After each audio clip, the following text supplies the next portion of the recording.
नमस्कार, स्वागत है आपका। आपके साथ मैं दीपेश बरगले। दोपहर के 2 बज चुके हैं और वक्त को चला है दोपहर की बड़ी बहस का। तो सीधे चलते हैं भोपाल। हमारे सहयोगी शिफाली हमारे साथ मौजूद हैं। Shifali, over to you. शुक्रिया दीपेश। नमस्कार।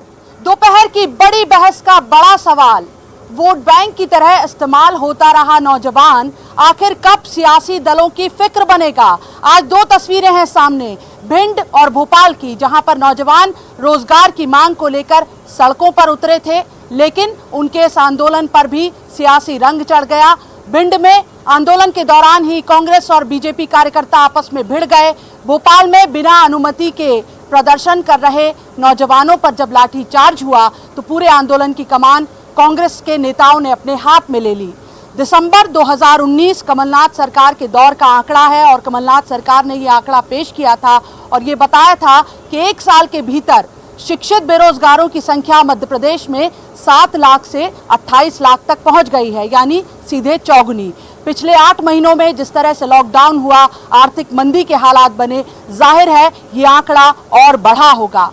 सवाल ये है कि चुनाव के आसपास ही सियासी दलों को बेरोजगार नौजवानों के रोजगार की चिंता क्यों सताती है। सवाल ये भी है कि 27 सीटों के उपचुनाव के ठीक पहले जो सड़क पर उतरा है नौजवान, तो क्या वो भी ये मानकर चल रहा है कि ये सरकार पर दबाव बनाने का सही मौका है। आज इसी मुद्दे पर करेंगे चर्चा। हमारे साथ जुड़ेगी खास पैनल।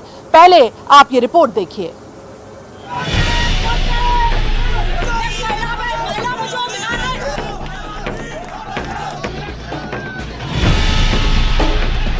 पहली तस्वीर भिंड की, दूसरी तस्वीर भोपाल की। मुद्दा बेरोजगारी।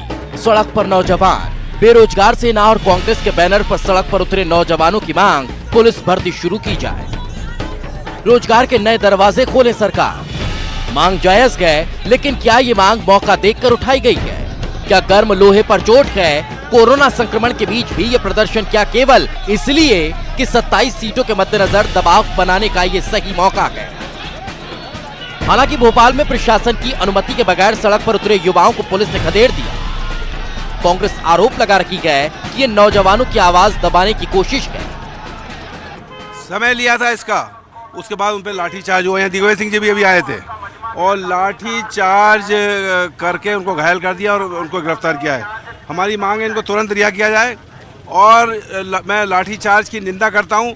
ये समय लिया था और ज्ञापन देने के लिए आए थे यहाँ मुख्यमंत्री को, और मैंने सीएसपी से बात हुई थी मेरी कि भाई हम आएंगे शांतिपूर्ण तरीके से, यहाँ जो कांग्रेस कार्यालय है वहाँ से ज्ञापन देंगे, लेकिन लाठीचार्ज किया गया, उनको खदेड़ा गया। इसकी घोर निंदा करता हूँ और इसकी जांच की मांग करता हूँ। बीजेपी का आरोप यह है कि कमलनाथ सरकार में नौजवानों के साथ छलावा करने वाली पार्टी अब किस मुंह से बेरोजगारों के हक की बात कर रही है। देखिए, मैंने कहा कि कांग्रेस के नेताओं को बेरोजगारों के नाम पर राजनीति करना है, बेरोजगारों के नाम पर राजनीति कर रहे हैं, और इसलिए अगर बेरोजगारों का आंदोलन था तो फिर कांग्रेस के नेता क्यों गए थे। भिंड में तो बेरोजगारों के हक में किए जा रहे प्रदर्शन में ही सियासत हो गई। कांग्रेस ने ये प्रदर्शन बुलाया और उसी धरने में कांग्रेस के लोकसभा प्रत्याशी रहे देवाशीष जरारिया के खिलाफ नारे लग गए। विरोध इतना बड़ा कि नेता आपस में ही भिड़ गए। कांग्रेस का आरोप है कि ये बीजेपी की सोची समझी साजिश है।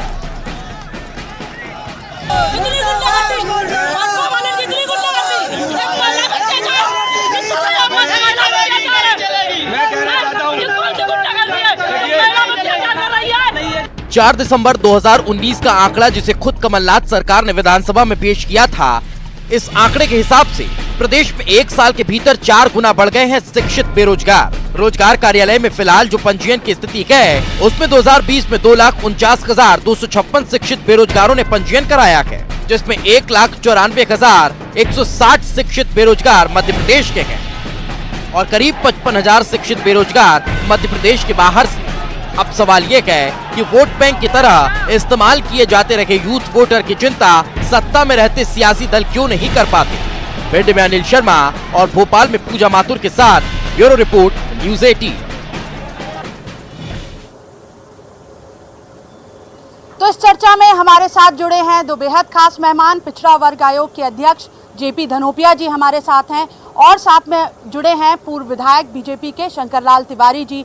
सबसे पहले धनोपिया जी, आपका रुख करना चाहेंगे। आपने भी सुना जो रिपोर्ट आप देख रहे थे, उसमें बीजेपी किस तरह से आरोप लगा रही है कि जब कमलनाथ सरकार सत्ता में थी तब नौजवानों की फिक्र नहीं की और अब सड़क पर उतरकर नौजवानों की आवाज बन रही है कांग्रेस। धनोपिया जी।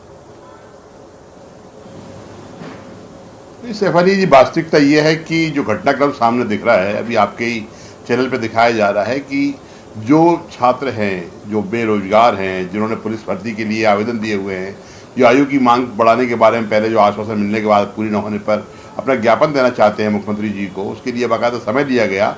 वो कहा गया कि रोशनपुरा पे एकत्र होकर वहाँ पर वो ज्ञापन देंगे, पुलिस के अधिकारी या जो भी वहाँ रहेंगे एडीएम वगैरह उनको दिया जाएगा। लेकिन स्थिति ये है कि उनको खदेड़ दिया गया, लाठीचार्ज कर दिया गया, मारपीट कर दी गई। तो पुलिस के इस अत्याचार के खिलाफ कांग्रेस के लोगों को सामने आना पड़ा। कांग्रेस पार्टी साफ तौर पर कहती है कि युवाओं के साथ अन्याय ना हो, मारपीट ना हो। जिस तरह का वातावरण आज हालात है, मध्य प्रदेश के मुख्यमंत्री श्री शिवराज सिंह चौहान जी ने कहा कि मध्य प्रदेश में हमने ये कानून पास कर दिया है कि अब सारे रोजगार मध्य प्रदेश के लोगों को मिलेंगे, बाहर का कोई व्यक्ति नहीं होगा। साहब, ये तो बताइए कि आपका रोजगार है कहाँ? रोजगार तो आपके पास है ही नहीं, रोजगार की स्थिति आपके पास है नहीं। अभी पिछले दिनों गृह मंत्री श्री नरोत्तम मिश्रा जी ने कहा था कि 90,000 वैकेंसी पुलिस में है, हम उससे भर्तियां करेंगे। तो मैं समझता हूं कि ये सरकार धोखा करने वाली बात करती है। और कांग्रेस पार्टी के बारे में कह रहा है धोखा किया, तो कांग्रेस पार्टी ने कोई धोखा नहीं किया।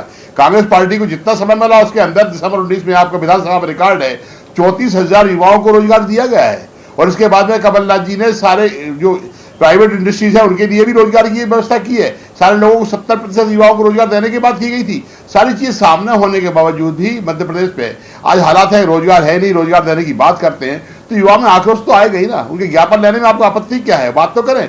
ज्ञापन देना चाहते हैं, आप लाठीचार्ज कर रहे हैं, मारपीट कर रहे हैं, खदेड़ रहे हैं, जेल भेज रहे हैं। तो ये तो अत्याचार है ना। ये निरंकुश सरकार है, इसको इस बात का खामियाजा भुगतना चाहिए। और कांग्रेस पार्टी की सोच युवाओं के साथ पहले भी थी, आज भी है, हम तो आगे भी रहेंगे उनके साथ।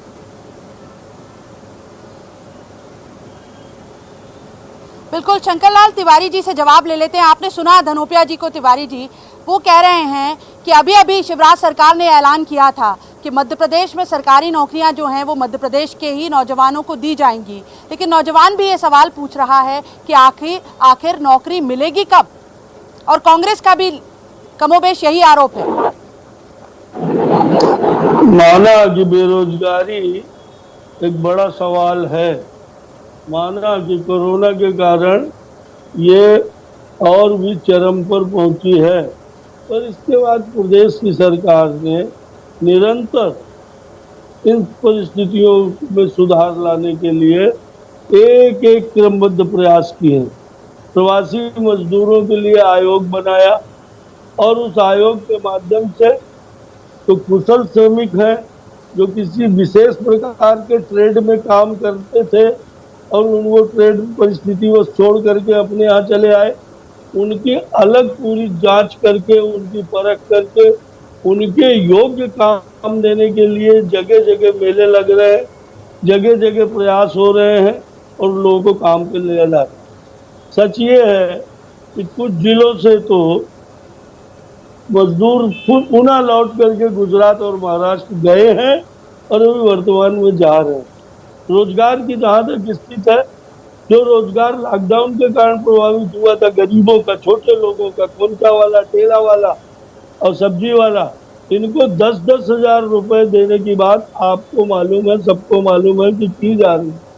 इससे अधिक का लोन भी अन्य व्यवसायियों को देने की बात बैंकों के माध्यम से की जा रही है। रोजगार के लिए ही अभी पिछले दिनों माननीय मुख्यमंत्री शिवराज सिंह जी ने और ये कानून बनाने की बात कही, ये फैसला किया उन्होंने कि मध्य प्रदेश के ही नौजवानों को रोजगार मिले।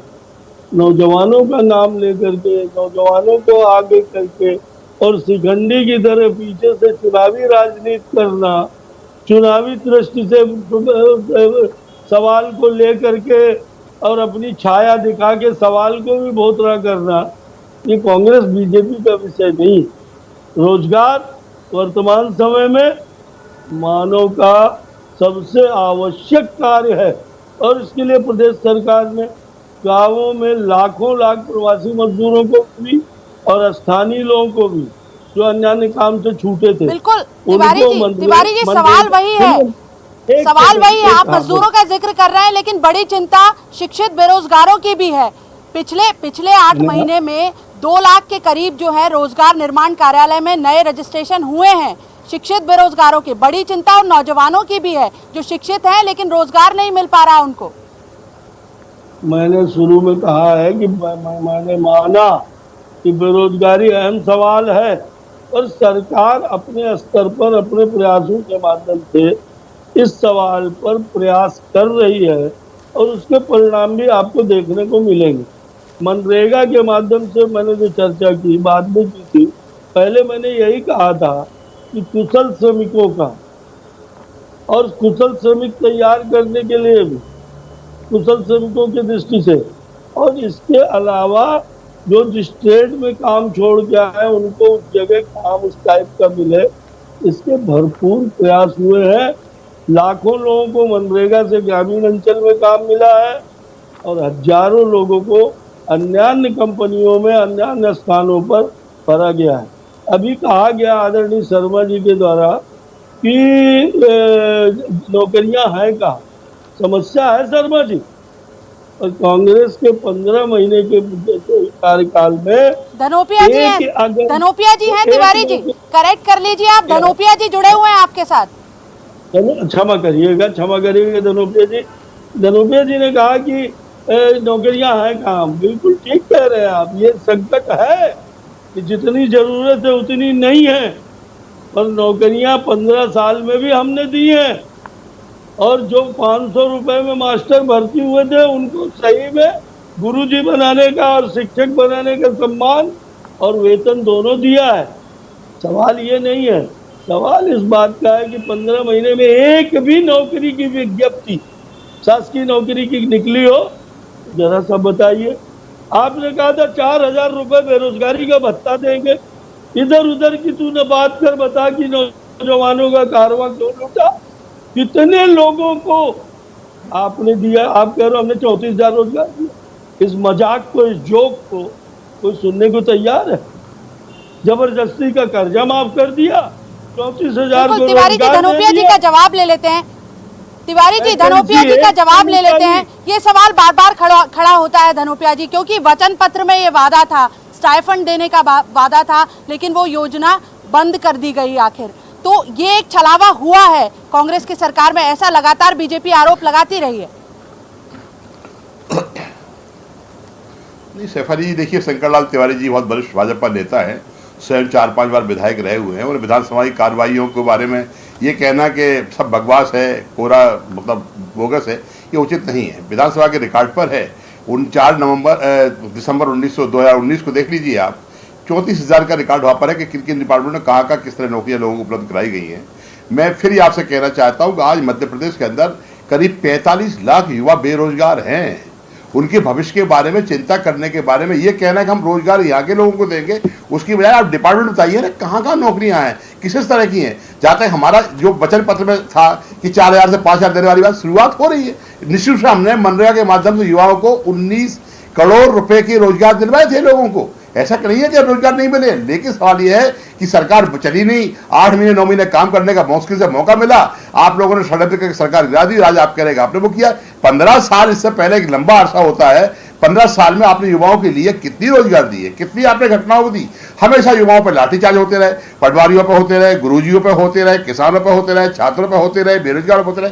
हर जगह आप लोगों ने लाठीचार्ज करके एक जो दबाने की नीति है वो आपने की है, और दबाने की नीति से काम नहीं चलता है। आज शिवराज सिंह चौहान जी कहते हैं लेकिन करते नहीं है। पर अफसोस की बात क्या है कि करनी और कथनी में अंतर है। भाषण देकर घोषणाएं तो कर देते हैं कि ये नियम है, ये कानून है, लेकिन आज युवाओं के बारे में आप ठोस नीति बताइए।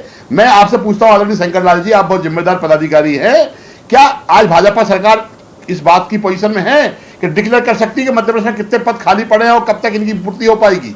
कुछ तो बताएं। कुछ भी नहीं है। आप 15 महीने के 8 महीने कांग्रेस पार्टी को काम करने का मौका मिला, उस पर आप एलिगेशन लगा के अपने आप से बच नहीं सकते।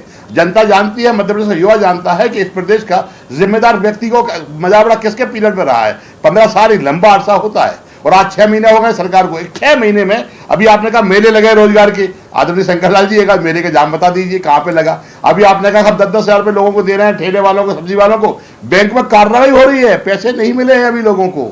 सवाल ये है एक्चुअली में अभी जो स्थिति बनी हुई है आज कोरोना के काम, कोविड के नाम पर, उसमें भी भारी भरकम आ रही है राशि केंद्र से, उसका दुरुपयोग हो रहा है, युवाओं के लिए गुमराह किया जा रहा है, युवाओं के रोजगार की बात नहीं की जा रही है। आंदोलन होना युवाओं का अधिकार है, लेकिन मेरा कहना है कि आंदोलन को दबाना कुचलना सरकार की नीति नहीं होना चाहिए।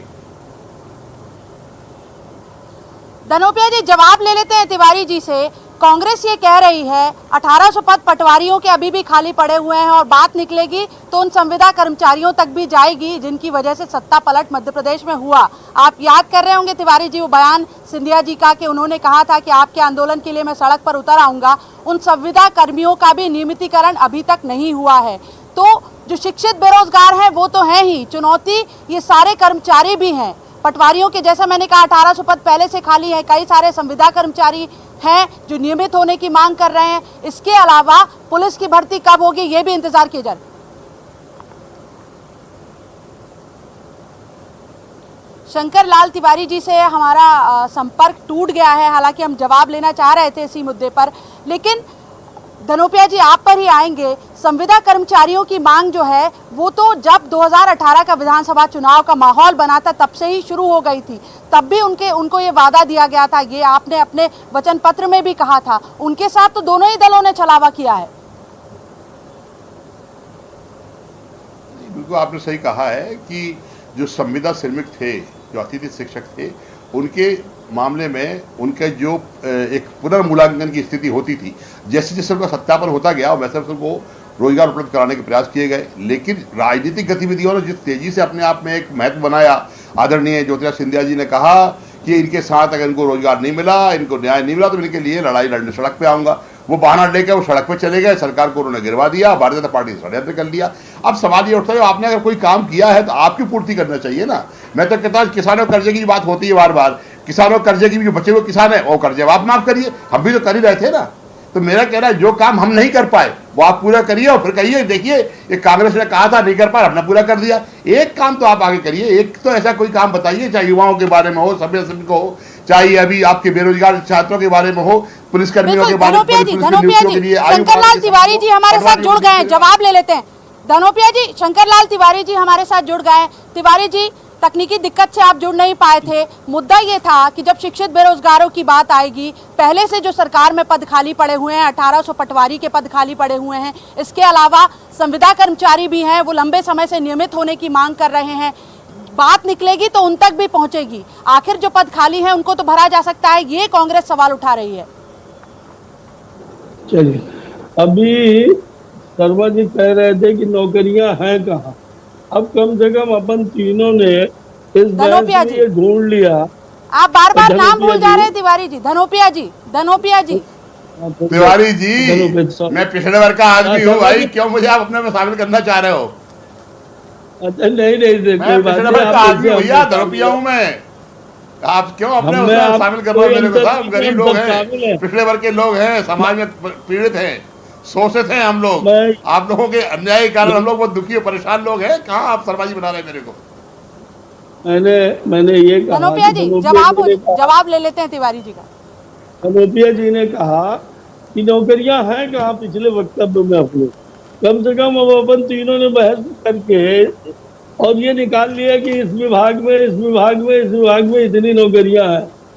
मेरे को भी अभी शर्मा जी ने खुद भी कहा कि 90,000 पुलिस वालों की, उसने धनोपिया जी ने खुद ही कहा है कि 90,000 पुलिस वालों की भर्ती होनी है। मेरे को भी जानकारी आप ही सबके चैनलों के माध्यम से कि पुलिस में, स्वास्थ्य विभाग में, पशु चिकित्सा विभाग में, इनमें तमाम भर्तियां होनी। तो ये नहीं कहते कि वो पर्याप्त है जो प्रदेश के अंदर बेरोजगार संख्या है, और इसके बावजूद हमने रोजगार सेतु पोर्टल चलाया था आदरणीय धनोपिया जी, और उस रोजगार सेतु पोर्टल में जो प्रवासी लोग आए थे, अपना जो कुशल थे किसी न किसी क्षेत्र में, और उनके योग्य काम उनको मिले, उनका पंजीयन किया था। उसमें आप देख लीजिए, आप गवर्नमेंट के रिकॉर्ड में देख लीजिए, विधानसभा में नौकरियां कितनी हुई है, किसी मंत्री का भाषण हो सकता है आप, पर ये तो रिकॉर्ड में है कि ये जो रोजगार सेतु पोर्टल है इसके माध्यम से कितने लोगों को काम मिला, आप पूछ रहे थे मेला कहाँ लगा। और अभी फिर से मैं आपकी बहस का उपयोग करते हुए बता रहा प्राइवेट हूँ, इंडस्ट्रीज के लिए, निजी कारखानों के लिए है ये निजी चार कारखानों काम के लिए दिया। है। वो लोग जो बेचारे नौकरी छोड़ छोड़ के कोरोना में आए थे, उन लोगों के लिए है। जो हमारे मध्य प्रदेश के बेरोजगार पहले से बैठे हुए हैं, जो छात्र बैठे हैं, उनके लिए नहीं है। ये कोरोना में आप्रवासी मजदूरों के नाम पर जो वापसी हुई थी, उन लोगों का है ये, और उनको भी रोजगार नहीं मिले हैं। धनोपिया जी, आपकी आदत है बीच में बोलने की। आप सुनिए, रोजगार अकेले सरकारी कर्मचारी की कुर्सी भर में प्रदेश के नौजवानों को देने पे हम 100 साल नहीं दे पाएंगे। अगर अन्य क्षेत्रों में रोजगार सृजन नहीं किए गए, अन्य क्षेत्रों में आम आदमी के, आम बाप के बेटे को काम मिलने की परिस्थितियां नहीं बनाई गई, तो निश्चित रूप से सरकारी कर्मचारी के दम पर, मैंने आपको बताया, आपने खुद कहा कि 90,000 सिपाहियों की भर्ती हो रही है। आपकी जानकारी में, आप कांग्रेस के हैं, आप कहिए कुछ नहीं होना है, आप कहते रहिए कुछ नहीं कर रहे हैं, पर आपको विश्वास दिलाता हूं, आज स्वीकार किया अभी अपने वक्तव्य में कि अतिथि शिक्षकों के साथ भी आपने छलावा किया। आप कह रहे हो हम पूरा करेंगे आपके कामों को। अरे हम आपके कामों को भी पूरा नहीं करेंगे, हम प्रदेश की 7.5 करोड़ जनता की आवश्यकताओं को पूरा करेंगे। आप निश्चिंत रहिए। आपको आरोप लगाना है, आप नौजवानों का दुरुपयोग कर रहे हैं, छात्रों का, नौजवानों का प्रोजेक्ट करके और प्रदर्शन निकाल करके मीडिया में आप जाना चाहते हैं। आपको बेरोजगारों की पीड़ा हो गई। 15 महीने का एक जवाब नहीं दिया आपने धनोपिया जी कि किस बेरोजगार नौजवान को आपने भत्ता दिया। आप चिंता नहीं करें। मध्य प्रदेश, हेलो हेलो, आवाज नहीं जा रही है। हाँ तिवारी जी बोलिए, सुन रहे हैं आपको। जवाब पूरा कीजिए आप। मैं ये कह रहा था कि वर्तमान सरकार ने अपने 5 महीने के ही कार्यकाल में इतना महत्वपूर्ण विषय था ये बेरोजगारी, इसमें अगर कर्मचारी की क्षेत्र की बात कर रहे हैं तो माननीय मुख्यमंत्री जी ने और तय किया कि प्रदेश के लोगों को रोजगार, ये पहला चरण है। आप ठीक कह रहे हैं कि संवित कर्मचारियों की भी बात आएगी। तिवारी जी धनोपिया जी का रुख करना चाहूंगी। तिवारी जी धनोपिया जी का रुख करना चाहूंगी। आखिरी 1 मिनट है हमारे पास। 27 सीटों के मद्देनजर अचानक नौजवानों की जो ये फिक्र जागी है, सवाल ये है, ये टर्निंग पॉइंट है, ये 27 सीटों का उपचुनाव जो है वो सत्ता का फाइनल है। बिल्कुल सवाल ये है कि कांग्रेस अगर सत्ता में आती है तो नौजवानों के लिए फिर क्या वचन होंगे उसके पास, क्योंकि यूथ को तो टारगेट किया जा रहा है। जिस तरीके से पहले शिवराज सरकार ने ऐलान किया मध्य प्रदेश में नौकरियां सिर्फ मध्य प्रदेश के नौजवानों को दी जाएंगी, उसके ठीक बाद कमलनाथ ने युवा संसद आयोजित कर दी। धनोपिया जी बहुत संक्षिप्त जवाब, कांग्रेस के पास क्या है नौजवानों के लिए अगर सत्ता में आती है तो?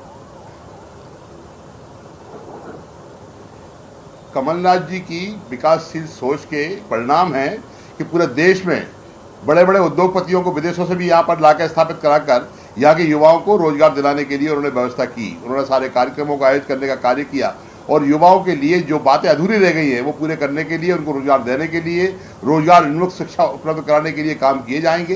ये 27 जो विधानसभा के उपचुनाव होने वाले हैं निश्चित रूप से ये टर्निंग पॉइंट साबित होंगे। इसमें युवाओं का जो रोष और जो बेरोजगारी है, जो भारतीय जनता पार्टी उनके साथ लाठीचार्ज कर रही है, उन्हें रोजगार बताने की बजाय रोजगार देने की बात करती है। आपको रोकना चाहूंगी तिवारी जी, 30 सेकंड में आपका जवाब।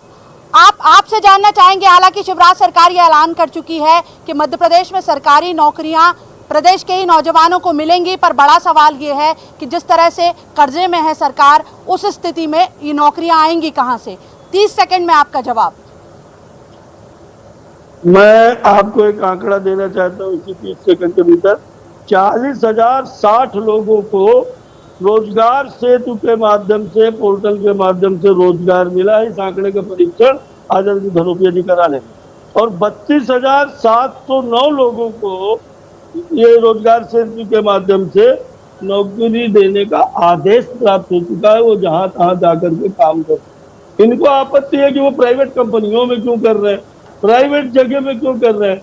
जिस ढंग का वातावरण आज परिस्थिति बस बना है, और पहले भी लोग चले गए, अभी ये धारणा उनकी जगह पे इनको रोजगार मिला है, वो रोजगार पहले से था। अभी ये धारणा, अरे कभी भी बहुत शुक्रिया आप दोनों मेहमानों का समय की दिक्कत है, नहीं तो हम इस चर्चा को और भी आगे बढ़ाते। लेकिन 2.25 करोड़ के लगभग यूथ वोटर है एमपी में, और 27 सीटों का जो उपचुनाव होना है वहां पर भी यूथ वोटर जो है वो निर्णायक भूमिका में हो सकता है। यही वजह है कि अचानक से फोकस में आ गया है सियासी दलों के ये नौजवान। तो आज की इस चर्चा में इतना ही। आप देखते रहिए न्यूज़ 18 मध्य प्रदेश छत्तीसगढ़।